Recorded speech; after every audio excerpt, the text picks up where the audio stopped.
ನನಗೆ ಅರ್ಥ ಆಗದೆ ಇರೋದು ಏನಿದೆ ಶಿವಪ್ರಸಾದ್?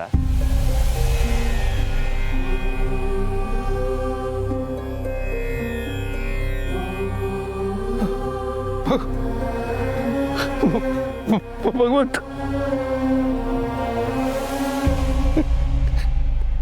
ಅನ್ನದ ಮಹತ್ವ ಏನು ಅಂತ ತಿಳಿಸೋದಕ್ಕೆ ನೀನು ರೈತನಾಗಿ ಭೂಮಿಗೆ ಬಂದ್ಯಾ?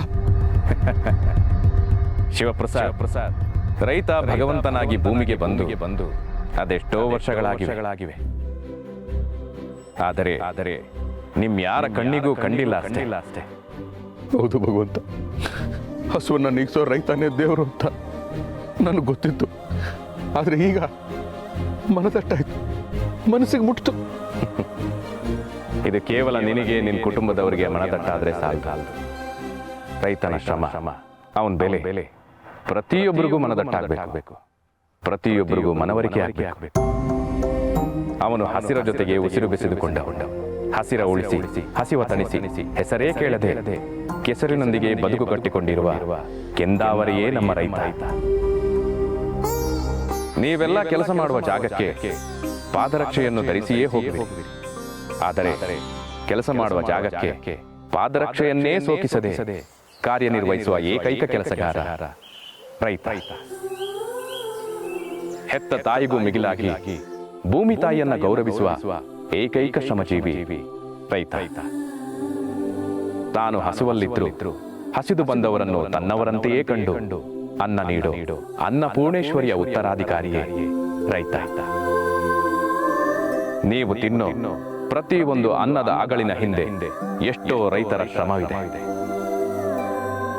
ನಿಮ್ಮೆಲ್ಲರ ಮನೆಯಲ್ಲೂ ಅನ್ನ ಬೇಯುತ್ತಿದ್ದರೆ, ನಿಮ್ಮೆಲ್ಲರ ಹಸಿವು ಕಾಲಕಾಲಕ್ಕೆ ನೀಗುತ್ತಿದ್ದರೆ ಅದಕ್ಕೆ ಕಾರಣ ರೈತ. ಶಿವಪ್ರಸಾದ್, ಒಂದು ಗಂಟು ಅಕ್ಕಿ ಬೆಳೆಯಲು ನೀನು ನಿನ್ನ ಕುಟುಂಬದವರು ಸೋತು ಸುಣ್ಣವಾದೆ. ಆದರೆ ನಮ್ಮ ರೈತ ಅದೆಷ್ಟೋ ಚೀಲ ಅಕ್ಕಿ ಬೆಳೆದು ಮಾರುಕಟ್ಟೆಯವರೆಗೆ ಸಾಗಿಸಲು ಅದೆಷ್ಟು ಬೆವರು, ಅದೆಷ್ಟು ಹನಿ ರಕ್ತವನ್ನು ಸುರಿಸುತ್ತಾನೆಂದು ಅವನಿಗೆ ಮಾತ್ರ ಗೊತ್ತು. ಇದರ ಮಧ್ಯೆ ಮಳೆ, ಗಾಳಿ, ಕ್ರಿಮಿ, ಕೀಟ ಇವುಗಳ ಸಮಸ್ಯೆ ಎಲ್ಲವನ್ನೂ ದಾಟಿ ನಿಮ್ಮ ಮನೆಗೆ ಒಂದು ಕಾಳು ಅಕ್ಕಿ ತಲುಪುತ್ತದೆ ಎಂದರೆ ಅದಕ್ಕೂ ಕೂಡ ರೈತನ ಕಠಿಣ ಪರಿಶ್ರಮವೇ ಕಾರಣ. ಹಾಗಾಗಿ ಅನಿವಾರ್ಯ ಸಂದರ್ಭದಲ್ಲಿ ಅನ್ನ ಚೆಲ್ಲುವ ಮುನ್ನ ಅನ್ನಪೂರ್ಣೇಶ್ವರಿಗೆ ಕ್ಷಮೆ ಕೇಳದಿದ್ದರೂ ಅನ್ನ ಬೆಳೆಯುವ ರೈತನಿಗೆ ಕ್ಷಮೆ ಕೇಳಲೇಬೇಕು. ನಿಮ್ಮ ಮಕ್ಕಳಿಗೆ ಹಣ್ಣು, ತರಕಾರಿ, ಸೊಪ್ಪು, ಧಾನ್ಯ ಇವುಗಳನ್ನು ದೂರದರ್ಶನದಲ್ಲೋ ಮಾರುಕಟ್ಟೆಯಲ್ಲೋ ಪರಿಚಯ ಮಾಡೋ ಬದಲು ನೇರವಾಗಿ ರೈತನ ಕಾರ್ಯಕ್ಷೇತ್ರವಾದ ಹೊಲ ಗದ್ದೆಗಳಿಗೆ ಭೇಟಿ ನೀಡಿ ಅದರ ಬಗ್ಗೆ ಅರಿವು ಮೂಡಿಸಿದರೆ ಅವರಿಗೂ ಕೂಡ ರೈತನ ಶ್ರಮ ಏನು ಎಂದು ಅರ್ಥವಾಗುತ್ತದೆ. ರೈತ ನೇಗಿಲ ಹಿಡಿದು ತಾಳ್ಮೆಯಿಂದ ಕಾಯುತ್ತಿರೋ ಬಲರಾಮ, ತಾಳ್ಮೆಯನ್ನೇ ಅಸ್ತ್ರವನ್ನಾಗಿಸಿ ಸಮಯ ಸಂದರ್ಭವನ್ನ ನೋಡಿ ಸೂಕ್ತವಾದ ಪ್ರತಿಕ್ರಿಯೆ ನೀಡೋ ಶ್ರೀರಾಮ. ಭಗವಂತ, ನೀನು ಹೇಳಿದ ಒಂದೊಂದು ಮಾತು ಅಪ್ಪಟ ಸತ್ಯ. ಆದರೆ ನನಗೊಂದು ಡೌಟು. ಈ ಸರ್ಕಾರದವರು ರೈತರ ಸಾಲ ಮನ್ನಾ ಮಾಡ್ತಾರೆ, ಬೆಳೆಗೆ ಪರಿಹಾರ ಕೊಡ್ತಾರೆ. ಇದರಿಂದ ರೈತರಿಗೆ ಅನುಕೂಲ ಇಲ್ವಾ? ರೈತನಿಗೆ ಪ್ರಕೃತಿ ಕೈ ಹಿಡಿದ್ರೆ ಸಾಕು, ಅವನು ಸರ್ಕಾರಕ್ಕೆ ಸಾಲ ಕೊಡಬಲ್ಲ ಕುಬೇರನಾಗ್ತಾನೆ. ಅವನಿಗೆ ಬೇಕಾಗಿರುವುದು ಸಾಲ ಮನ್ನಾ ಅಲ್ಲ, ಆಧುನಿಕ ವ್ಯವಸಾಯದ ಬಗೆಗಿನ ಸಾಮಾನ್ಯ ಜ್ಞಾನ.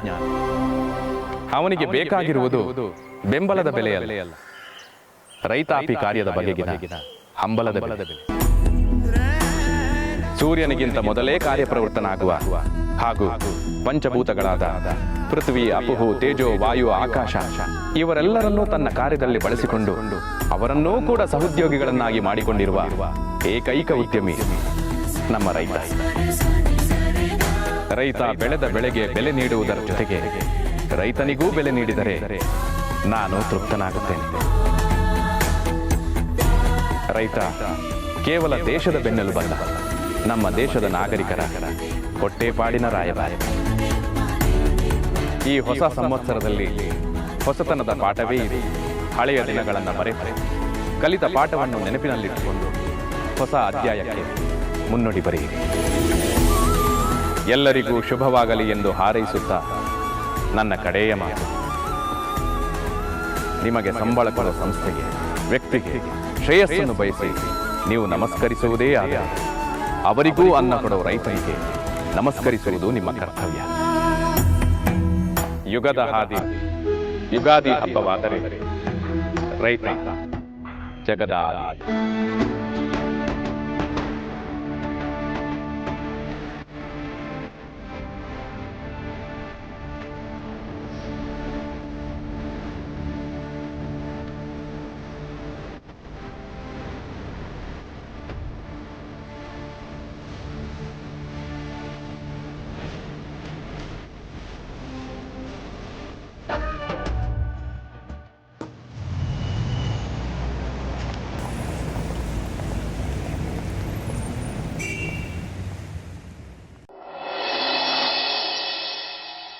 ರೀ ಅಯ್ಯೋ ರೀ ಬಾಗ್ಲು ತೆಗಿರಿ. ಅಯ್ಯೋ ಇಷ್ಟಕ್ಕೆಲ್ಲ ಬೇಜಾರು ಮಾಡ್ಕೋತಾರ? ಸಂಸಾರ ಅಂದ್ಮೇಲೆ ಒಂದ್ ಮಾತು ಬರುತ್ತೆ ಒಂದ್ ಮಾತು ಹೋಗುತ್ತಪ್ಪ. ಪ್ಲೀಸ್ ರೀ ಬಾಗ್ಲು ತೆಗಿರಿ. ರೀ ಮಾವ ಬೇಗ ಬನ್ನಿ ಮಾವ. ರೀ ಅಯ್ಯೋ ಮಾವ ಇವ್ರು ಆಗ್ಲಿದ್ದ ಬಾಗ್ಲು ತಟ್ಟಿದ್ರು ಬಾಗ್ಲು ತೆಗಿತಾ ಇಲ್ಲ ನೋಡಿ. ಹೌದು ಬಾಗಿಲು ಹಾಕೊಂಡ್ಬಿಟ್ಟಿದ್ದಾನ. ಲೋ ಶಿವು, ಲೋ ಶಿವ, ಲೇ ಬ್ಯಾಗ್ ತೆಗಿಯೋ. ಲೇ ತುಂಬಾ ಭಯ ಆಗತ್ತೆ, ಬ್ಯಾಗ್ ತೆಗಿಯೋ ಶಿವು. ರೀ ಬಾಗ್ಲು ತೆಗಿರಿ. ಅಯ್ಯೋ ಯಾರಾದ್ರೂ ಗಂಡಸ್ರಿದ್ರೆ ಬನ್ರಪ್ಪ. ಬನ್ರಪ್ಪ. ಹಾಗನ್ಬೇಡಮ್ಮ, ಜನ ನನ್ನ ಬಗ್ಗೆ ಅಪಾರ್ಥ ಮಾಡ್ಕೊಂಡ್ಬಿಡ್ತಾರೆ. ಸಾರಿ ಮಾವ. ಅಯ್ಯೋ ಅಕ್ಕಪಕ್ಕದವ್ರು ಯಾರಾದ್ರೂ ಇದ್ರೆ ಬನ್ರಪ್ಪ. ನಮ್ಮ ಯಜಮಾನ್ರು ಬಾಗ್ಲ ಹಾಕೊಂಡ್ಬಿಟ್ಟಿದ್ದಾರೆ, ಬಾಗ್ಲ ತೆಗಿತಾ ಇಲ್ಲ. ರೀ ಬಾಗ್ಲ ತೆಗಿರಿ. ಶಿವ, ಅಯ್ಯೋ ರೀ ಶಿವ ಅಮ್ಮ ಬರ್ಲಿಲ್ವಲ್ಲಮ್ಮ. ರೀ ಏನಾತ್ರಿ? ಏನಾಯ್ತು? ನಮ್ಮ ಯಜಮಾನ್ರು ಆಗ್ಲೇ ಸ್ನಾನಕ್ಕೆ ಹೋಗ್ತೀನಿ ಅಂತ ಬಾಗ್ಲ ಹಾಕೊಂಡವ್ರು ಇನ್ನೂ ಬಾಗ್ಲು ತೆಗಿತಾ ಇಲ್ವೇ? ಅಯ್ಯೋ ದೇವ್ರೇ. ಅದಕ್ಕೆ ಯಾಕೆ ಇಷ್ಟು ಟೆನ್ಷನ್ ಮಾಡ್ಕೋತೀರಿ? ನಮ್ಮ ಬಸಣ್ಣನು ಕೂಡ ಅವ್ನ ಹೆಂಡತಿಗೆ ಹೆದರ್ಸಾಕ ಅವಾಗ ಹಿಂಗ್ ಮಾಡ್ತಿರ್ತಾನ. ಶಿವಪ್ಪಣ್ಣರು ಹಂಗ ಮಾಡಕತ್ತಾರ ಅಂತ ಕಾಣಿಸ್ತೈತಿ. ಇಲ್ಲ ಪವ್ಯ, ಇವ್ರು ಯಾವತ್ತೂ ಹೀಗ್ ಮಾಡ್ದವ್ರಲ್ಲ. ನಂಗೆ ಅದಕ್ಕೆ ಇಷ್ಟು ಗಾಬರಿ ಆಗ್ತಿರೋದು. ಅಮ್ಮ ಕಾಶಿಗಾದ್ರೂ ಫೋನ್ ಮಾಡಮ್ಮ. ಆಗ್ಲೇ ಮಾಡಿದ್ದೀನಿ, ಇನ್ನೇನ್ ಬಂದ್ಬಿಡ್ತಾರೆ ಅನ್ಸುತ್ತೆ. ರೇ ರೇ ಬಾಗ್ಲು ತೆಗಿರಿ, ಭಯ ಆಗ್ತಿದೆ. ಬಾಗ್ಲು ತೆಗಿರಿ ಶಿವಪ್ಪಣ್ಣರ ರೇ. ಎಂತ ಶಿವರು ಇನ್ನು ಬಾಗಿಲು ತೆಗಿಲಿಲ್ಲ? ಇಲ್ಲ ಕಶ್ಯವ್ರ, ಅರ್ಧ ಮುಕ್ಕಾಲ್ ಗಂಟೆ ಆಯ್ತು, ಎಲ್ರು ಕೂಗ್ತಿದೀವಿ, ಆದ್ರೂ ಆ ಕಡೆಯಿಂದ ಏನು ಮಾತಾಡ್ತಾ ಇಲ್ಲ. ರೇ ಅಕ್ಕ ಅಂತದ್ ಏನೇ ಹೇಳ್ದೆ ನೀನು ಬಾವಂಗೆ? ಅಯ್ಯೋ ಆ ವಿಠಲ್ ಅವ್ರನ್ನ ನೋಡ್ರಿ, ಅವ್ರ ಸ್ನಾನಕ್ಕೆ ತುಂಬಾ ನೀರೇ ಬಳಸಲ್ಲ, ನೀವು ಇದೀರಾ ಅನ್ನಪ್ಪ ಅಷ್ಟೇ. ಅದಕ್ಕೆ ತುಂಬಾ ಬೇಜಾರು ಮಾಡ್ಕೊಂಡು ಆಗ್ಲೇ ಸ್ನಾನಕ್ಕೆ ಹೋದ್ರು. ಅರ್ಧ ಮುಕ್ಕಾಲ್ ಗಂಟೆ ಆಯ್ತು, ಏನ್ ಕೇಳಿದ್ರು ಬಾಗ್ಲೇ ತೆಗಿತಿಲ್ಲ. ಅಯ್ಯೋ ಗಿರ್ಜಮ್ಮ, ಹಂಗಲ್ಲ, ಗಂಡನ ಎದುರಿಗೆ ಬೇರೆ ಗಂಡಸ್ರನ್ನ ಹೊಗಳಕ್ ಆಗ ಮರ್ರೆ. ಪಾಪ ಆ ಗಂಡ ಜೀವ ಎಷ್ಟು ಬೇಜಾರು ಮಾಡ್ಕೊಂಡಿತ್ತೋ ಏನೋ. ಈಗ ಬೇರೆ ದಾರಿ ಇಲ್ಲ, ಬಾಗ್ಲು ಒಡಿಕೆ. ಇಲ್ಲ ಅಂದ್ರೆ ಟೊಮೆಟೊ ಹೊಡಿಬೇಕಾಗ್ತದೆ ಮಾರ್ರೆ. ಕಾಶಿ ಸಾಹೇಬ ನಗುನ ಬಾಗ್ಲ ಹೊಡಿರಿ. ನೋಡಿ 1 2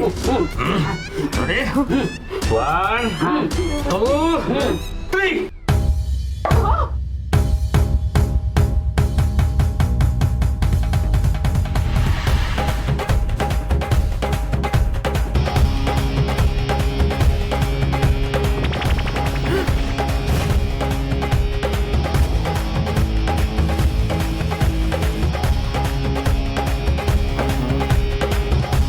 ಬಾಗಿಲು ಉಳಿಸ್ಕೋಬೇಕು ಅಂತ ಬೇರ್ ಬಾಡಿ ಆದ್ರೂ ಪರವಾಗಿಲ್ಲ ಅಂತ ಬಾಗಿಲು ತೆಗೆದೆ.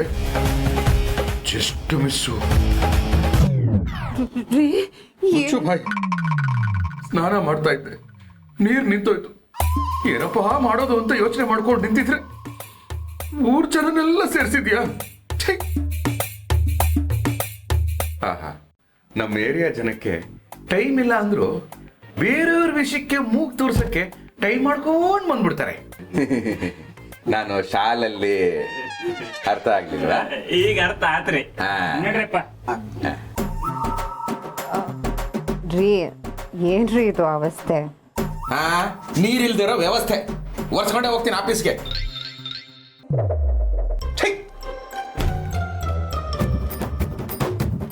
ಗಿರ್ಜಮ್ಮ ಬನ್ನಿ ಹಾಪ.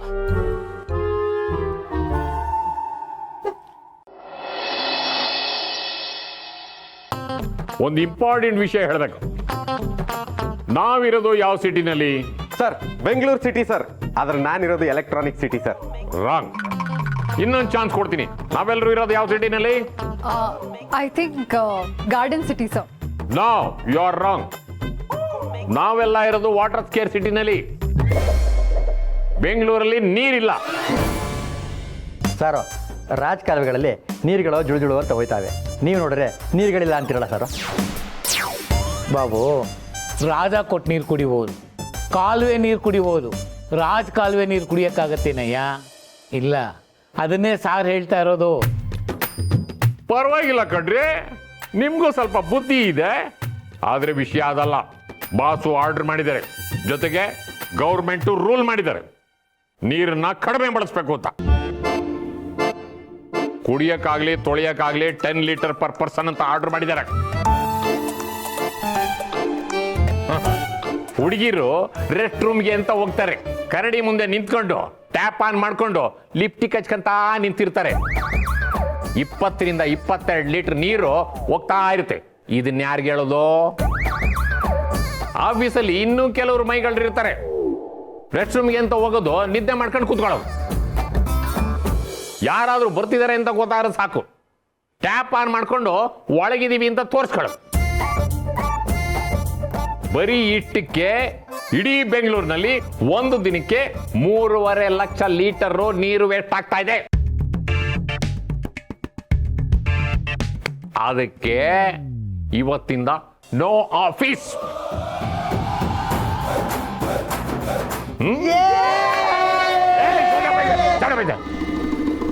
ಆಫೀಸ್ ಇಲ್ಲ ಅಂತಂದ್ರೆ 5ನೇ ಕ್ಲಾಸ್ ಹುಡುಗರ ತರ ಆಡ್ತೀರ ನೀವು.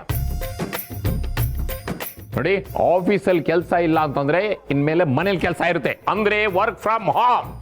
Got it?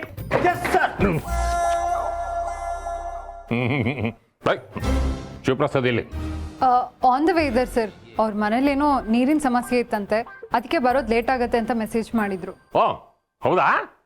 ಅವನಿಗೆ ಹಾಗೆ ಆಫ್ ದಿ ವೇ ಮನೆಗೆ ಹೋಗಕ್ಕೆ ಹೇಳ್ಬಿಡು, ಮನೇಲಿ ಕೂತ್ಕೊಂಡೆ ಕೆಲಸ ಮಾಡಲಿ. ನಾನು ಆಗಾಗ ಚೆಕ್ ಮಾಡ್ತಾ ಇರ್ತೀನಿ. ಮಕ್ಳ ಕೈಲಿ ಮೌಸ್ ಕೊಟ್ಟು ಆಟ ಆಡ್ಸೋದು, ನೆಟ್ವರ್ಕ್ ಇಶ್ಯೂ ಅಂತ ಡೌನ್ ಮಾಡ್ಕೊಂಡು ಊರೆಲ್ಲ ಸುತ್ತಾಡೋದು, ಇವೆಲ್ಲ ನನಗೆ ಗೊತ್ತಾಗುತ್ತೆ. ಗೊತ್ತಾಯ್ತಾ? All of you go home. ಅಯ್ಯೋ, ನಮ್ಮನೆ ಹಿಂಗೆ ರುಬ್ತಾವನೆ. ಇನ್ನು ಶಿವಪ್ಪನ ಕತೆ ಏನೋ. ಅಲ್ಲ, ಶಿವಪ್ಪನ ಸೇಲ್ಸ್ಗಳನ್ನ ವರ್ಕ್ ಫ್ರಮ್ ಹೋಮ್ ಹೆಂಗೆ ಮಾಡ್ತಾನೆ ಏನೋ, ಆ ದೇವರೇ ಬಲ್ಲ. ಬಾಬು, ಕಂಡೋರ್ ಮನೆ ವಿಚಾರ ಮಾತಾಡೋದು ಮಹಾಪಾಪ. ನೋಡಿ, ನಮ್ಮ ಮನೆಗೆ ಹೋಗೋಣ.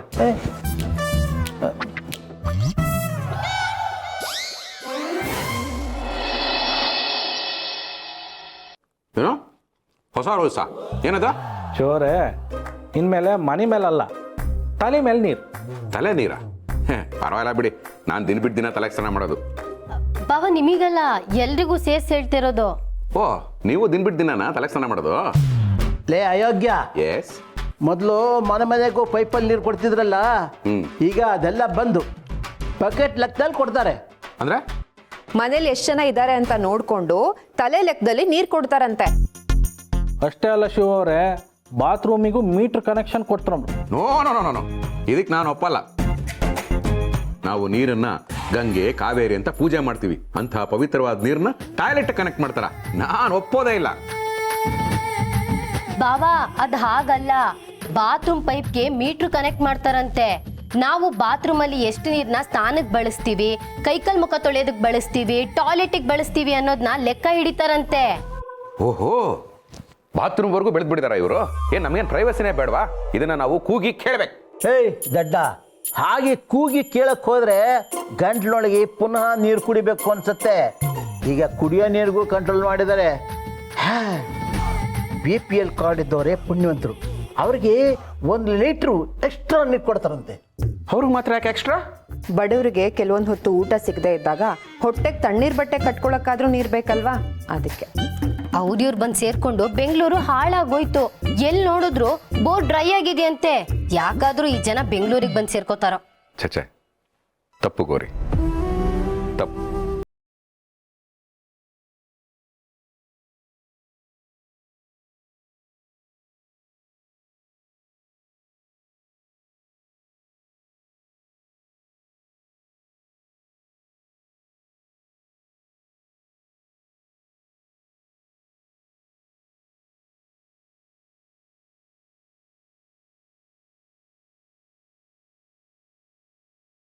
ನೀವು ಬಂದಿದ್ದೀರಾ, ನಾಳೆ ಇನ್ಯಾರೋ ಬರ್ತಾರೆ, ಬರಲಿ, ಎಲ್ಲರೂ ನಮ್ಮ ಹಾಗೆ ಅಲ್ವಾ? ಆದರೆ ಬಂದ ಮೇಲೆ ಬರ್ತಾ ಇರೋರಿಂದ ಈ ಊರು ಹಾಳಾಗ್ತಿದೆ ಅನ್ನೋದಾಗ್ಲಿ ಅಥವಾ ಒಬ್ಬರಿಂದ ಈ ಊರಿಗೆ ಸಂಸ್ಕಾರ ಇದೆ ಅನ್ನೋದಾಗ್ಲಿ ಹೇಳಬಾರ್ದು. ನಮಗೆ ಉಸಿರು ಕೊಟ್ಟಿರೋದು ನಮ್ಮ ತವರೂರು, ಆದರೆ ನಮಗೆ ಹೆಸರು, ಆಸರೆ, ಜೀವನ ಕೊಟ್ಟು ಅನ್ನ ಕೊಡ್ತಾ ಇರೋದು ನಮ್ಮ ಬೆಂಗಳೂರು. ಹೇಳಬೇಕು ಅಂದರೆ ದಿನ ಮಲಗೋದಕ್ಕೆ ಮುಂಚೆ ಬೆಂಗಳೂರಿಗೆ ಒಂದು ಥ್ಯಾಂಕ್ಸ್ ಹೇಳಿ ಮಲಗಬೇಕು. ಅದು ಗೌರವ ಕೊಡೋದು ಅಂದರೆ.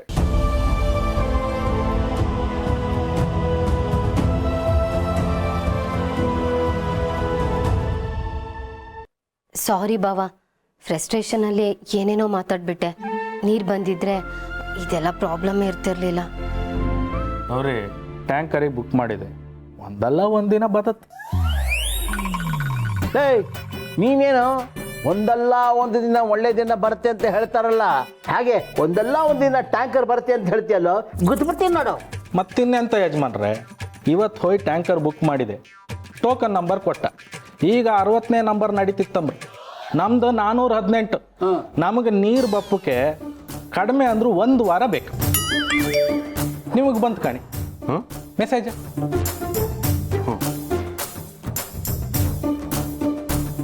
ಓ, ಆಫೀಸ್ ಮೆಸೇಜು.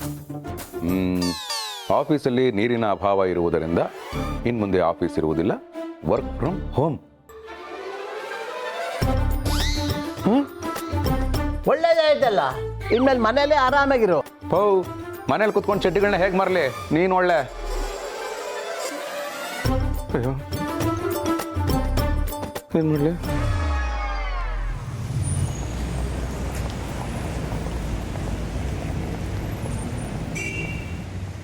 ಎಲ್ಲರೂ ವರ್ಕ್ ಫ್ರಮ್ ಹೋಮ್ ಅಂತ ಆರಾಮಾಗಿರ್ತಾರೆ. ಅವ್ರಿಗೆಲ್ಲ ವಿಡಿಯೋ ಕಾಲ್ ಮಾಡಿ ಯಾರ್ಯಾರು ಎಷ್ಟರ ಮಟ್ಟಿಗೆ ಕೆಲಸ ಮಾಡ್ತಾ ಇದ್ದಾರೆ ಅಂತ ಚೆಕ್ ಮಾಡ್ತೀನಿ.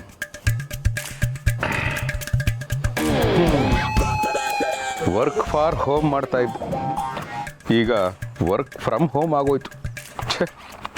ನೀರಿಲ್ಲ ಅಂತ ಆಫೀಸಿಂದ ಮನೆಗೆ ಓಡಿಸಿದ್ರು, ಮನೆಯಲ್ಲಿ ನೀರಿಲ್ಲ ಅಂತ ಇವಳಿನಲ್ಲಿ ಓಡಿಸ್ತಾಳೋ ಏನೋ.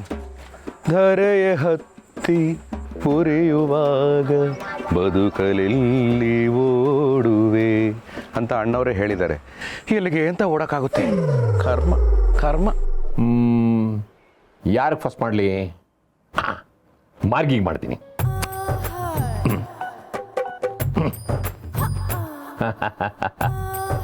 ಹಾಯ್ ಮಾರ್ಗಿ, ನಾನು ವಿಡಿಯೋ ಕಾಲ್ ಮಾಡಿದ್ದೀನಿ, ನೀನು ವಿಡಿಯೋ ಆನ್ ಮಾಡು. ಯಾಕೆಂದರೆ ವಿಡಿಯೋ ಕಾಲ್ ಮಾಡಿ ಯಾರ್ಯಾರು ಹೇಗೆ ಕೆಲಸ ಮಾಡ್ತಿದ್ದಾರೆ ಚೆಕ್ ಮಾಡೋದಕ್ಕೆ. ಚೆಕ್ಕಿಂಗ್ ಕಾಲ್. ಬಂದ್ಯಾ? ಏ, ಮನೇಲಿದ್ರು ಎಷ್ಟು ಮುದ್ದಾಗಿ ಕಾಣಿಸ್ತೀಯ ನೀನು. ನೀರು ಬೇಕಾದ್ರೆ ಹೇಳೋ, ಆನ್ಲೈನಲ್ಲಿ ಬುಕ್ ಮಾಡಿ ಕಳಿಸ್ಬಿಡ್ತೀನಿ. ಕೆಲವರು ವೀಕೆಂಡಲ್ಲಿ ಮಾತ್ರ ಬೀರ್ ಕುಡಿತಾರೆ, ಮುಂದಕ್ಕೆ ವೀಕೆಂಡಲ್ಲಿ ಮಾತ್ರ ನೀರು ಕುಡಿಬೇಕು ಅಂತ ಸರ್ಕಾರದವ್ರು ರೂಲ್ ಮಾಡಿಬಿಟ್ರೆ ಆಶ್ಚರ್ಯ ಏನೂ ಇಲ್ಲ. ನೀನು ಆರಾಮಾಗಿ ಕೆಲಸ ಮಾಡೋ, ನಾನು ಭಾಸ್ಕರ್ ಫೋನ್ ಮಾಡಿಬಿಟ್ಟು ಆಮೇಲೆ ನಿನ್ನ ಹತ್ರ ಮಾತಾಡ್ತೀನಿ. ಓಕೆ, ಬಾಯ್. ಈಗ ಭಾಸ್ಕರ್ಗೆ, ಬಾಸ್ಕಿ ಏನಪ್ಪ ಮಾಡ್ತಾ ಇದೆಯಾ? Okay okay okay. ನಾನು ಆಫೀಸಲ್ಲಿ ಕೆಲಸ ಮಾಡ್ತಾ ಇದ್ದೀನಿ, ಮನೇಲಿ ಹೆಂಡತಿ ಕಾಟ ನೋಡು, ಅದಕ್ಕೆ ಆಫೀಸಿಗೆ ಬಂದು ಕೆಲಸ ಮಾಡ್ತಾ ಇದ್ದೀನಿ. ಏನ ಹೊರಗೋಗ್ಬೇಕಾ? ಕೆಲಸ ಪೆಂಡಿಂಗ್ ಬಿದ್ದುಬಿಡ್ತೋ? ಅರ್ಜೆಂಟಾ? ಸರಿ ಸರಿ ಹೋಗ್ಬಿಟ್ಟು ಬಾ, ನಿನ್ನ ಕೆಲಸ ಶಿವ್ಗೆ ಹಾಕ್ಬಿಡ್ತೀನಿ. ಜಾಸ್ತಿ ಆಫ್ಲೈನಲ್ಲಿ ಇರ್ಬೇಡ. ಓಕೆ, ಬಾಯ್. ಇದೇನಪ್ಪ ಹೊಟ್ಟೆಲಿ ಗುಡುಗುಡು ಅಂತಿದ್ದೆ, ಯಾಕೆ ಅವಸರ ಆಗ್ತಾ ಇದೆಯಲ್ಲ? ಟಾಯ್ಲೆಟಲ್ಲಿ ನೀರು ಇದೆಯೋ ಇಲ್ಲಿ ಹೋಗುತ್ತಿಲ್ಲ. ನೀರು ಬೇರೆ ಸ್ಕೇರ್ಸಿಟಿ. ಅಯ್ಯಮ್ಮ, ಅಯ್ಯೋ, ಶಿವಪ್ಪನ ಹೆಂಗ್ರಿ ಚಡ್ಡಿ? ಹಾಕೊಂಡು ನೀವು ಹೇಳಬೇಕು, ಎಲಾಸ್ಟಿಕ್ ಸರಿ ಇದೆಯಾ, ಕಲರ್ ಏನಾದರೂ ಫೇಡ್ ಆಗಿದೆಯಾ, ಅಥವಾ ಏನಾದರೂ ಹೋಲ್ಸ್ ಇದೆಯಾ, ಏನಾದರೂ ಡಿಫೆಕ್ಟ್ ಇದ್ರೆ ಇಲ್ಲಿ ನೋಡಿ ಕಸ್ಟಮರ್ ಕೇರ್ ನಂಬರ್, ನೀವು ಕಾಲ್ ಮಾಡ್ಬೋದು. ಶಿವಪ್ಪನ, ನಾ ಕೇಳಿದ್ದು ಚಡ್ಡಿ ರೇಟ್ ರೀ. ಹುಬ್ಬಳ್ಳಿಯಾಗ ನಮ್ಮ ಬೀಗರ್ದು ಲಗ್ನ ಐತ್ರಿ, ಬಂದ ಮಂದಿಗೆಲ್ಲ ಐರಿ ಕೊಡಕ ಒಂದು 100 ಚಡ್ಡಿ ಬೇಕ್ರಿ. ಸ್ವಲ್ಪ ಕಡಿಮೆ ರೇಟ್ ಮಾಡ್ಕೊಡ್ತೀರಿ? 100 ಚಡ್ಡಿ ಬೇಕಾ? ಹಾಂ ರೀ. ಆಹಾ, ಥ್ಯಾಂಕ್ ಯು ಬಸ್ಯಾ. ಆದರೆ ನನ್ನ ಹತ್ರ 100 ಚಡ್ಡಿ ಸಿಗಲ್ಲ. ಬೇಕಾದ್ರೆ ನಮ್ಮ ಫ್ಯಾಕ್ಟ್ರಿ ಔಟ್ಲೆಟ್ದು ಅಡ್ರೆಸ್ ಕೊಡ್ತೀನಿ, ಅಲ್ಲಿ ಹೋಗಿ ತಗೋಬೋದು.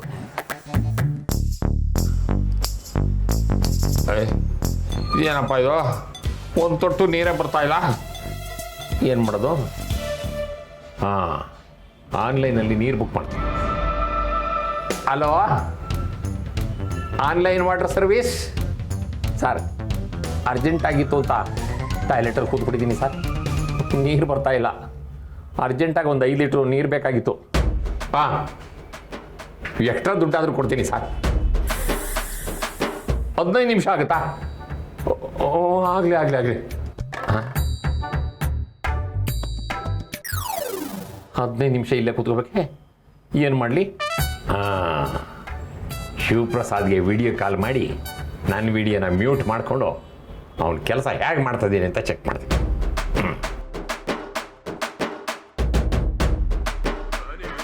Excuse me, call is coming. ಓ, ವಿಡಿಯೋ ಕಾಲು. ಪಾಸ್ ಯಾಕೆ ವಿಡಿಯೋ ಕಾಲ್ ಮಾಡ್ತಾ ಇದ್ದಾರೆ? Hello sir, good morning sir. ಏನಯ್ಯ, ಮನೆಯಿಂದ ಸೇಲ್ಸ್ ಮಾಡ್ತಾ ಇದೆಯಾ ಇಲ್ಲ ವರ್ಕ್ ಫ್ರಮ್ ಹೋಮು? ನಮ್ಮ ಮ್ಯಾನೇಜರ್ಗೆ ಏನೂ ಗೊತ್ತಾಗಿಲ್ಲ ಅಂತ ಮಲ್ಕೊಂಡಿದ್ಯಾ?